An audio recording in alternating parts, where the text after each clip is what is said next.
Bien le bonjour sur la chaîne Le Joueur Leverrien. Aujourd'hui, je vous présente la vidéo Mes univers JDR. Aujourd'hui, ce sera Beasts and Barbarians. Dans ce nouveau format, je vais vous présenter mes univers de jeux de rôle, les scénarios qu'on a joués, quelles histoires on a développées, etc., etc.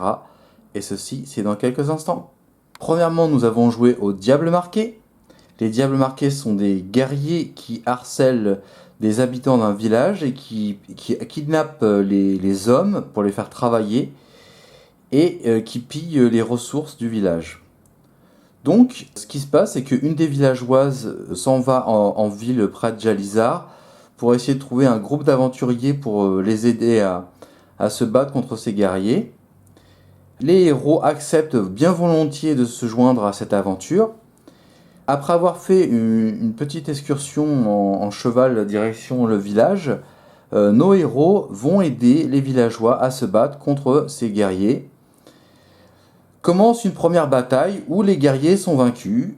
Un des guerriers est masqué, comme tous les autres guerriers d'ailleurs, et en retirant le casque, un des héros se rend compte que c'est une Amazone rebelle. Nos héros font parler cette Amazone rebelle pour leur indiquer le chemin vers leur base. Avant d'arriver à la grotte, ils arrivent dans une sorte de prairie où ils découvrent un ermite qui est devenu esclave des Amazones et qui leur indique qu'il va les aider à combattre les Amazones. Nos héros étant un peu indisciplinés, tuent aussi cet ermite et continuent leur chemin vers cette grotte où se trouvent les Amazones. S'ensuit un combat dans la grotte où les Amazones sont décimées par nos héros et la fortune des Amazones est partagée entre nos héros et les villageois. Par conséquent, tout est bien qui finit bien. Le scénario suivant que nous avons joué, il s'agit du carnaval de Nyabaka, initialement appelé le carnaval de Nalsagat. Dans cette histoire, nous accompagnons nos héros, dont la princesse Mireia, qui interprète son propre rôle de princesse dans la pièce célébrant l'indépendance de la ville. Mais tout ne va pas se passer comme prévu, puisque la princesse est enlevée par des ravisseurs, et nos héros sont en poursuite pour attraper les ravisseurs et sauver la princesse. Une poursuite s'engage dans les égouts qui mènera nos héros jusqu'à la salle principale, où un combat aura lieu contre les hommes pâles, marginaux de la ville, qui étaient amoureux de la princesse. Le troisième scénario a lieu à Tricarnia, et plus précisément au château de Takumal. En fait, notre seigneur Takumal est réputé d'avoir exterminé sa population avec des créatures inconnues.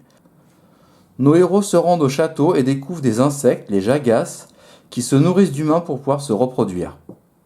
Nos héros se frayent un chemin dans le château en tuant les différents insectes, jusqu'à arriver à la salle du prince, le seigneur Takumal, pour un combat final où celui-ci est poignardé dans le dos et tombe par terre et meurt.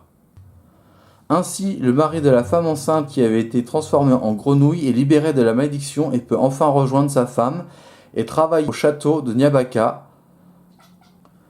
Enfin, le dernier scénario que nous avons joué, il s'agit des Grains de la Mort, un scénario qui se déroule à Jalizar dans les entrepôts de la ville près du port. Nos héros découvrent que ces grains de blé ont été volés par des rats, contrôlés par un agronome qui avait été humilié par ce riche marchand. Après avoir exploré les égouts, nos héros découvrent la salle principale où se trouve Okrolas. Un combat s'ensuit et il est également vaincu. La malédiction est levée pour Dibouk qui peut enfin retrouver son frère, l'homme cagoulé des marais. C'est ainsi que se termine le dernier scénario. Pour terminer, j'aimerais dire qu'un prochain scénario dans Beasts and Barbarians aura lieu. Ça sera un scénario dans les îles des Hauts-Fonds, des îles qui se trouvent près de Jalizar où se trouvent des pirates. Merci d'avoir suivi la vidéo. Bonne partie, c'était le Joueur Leverrien.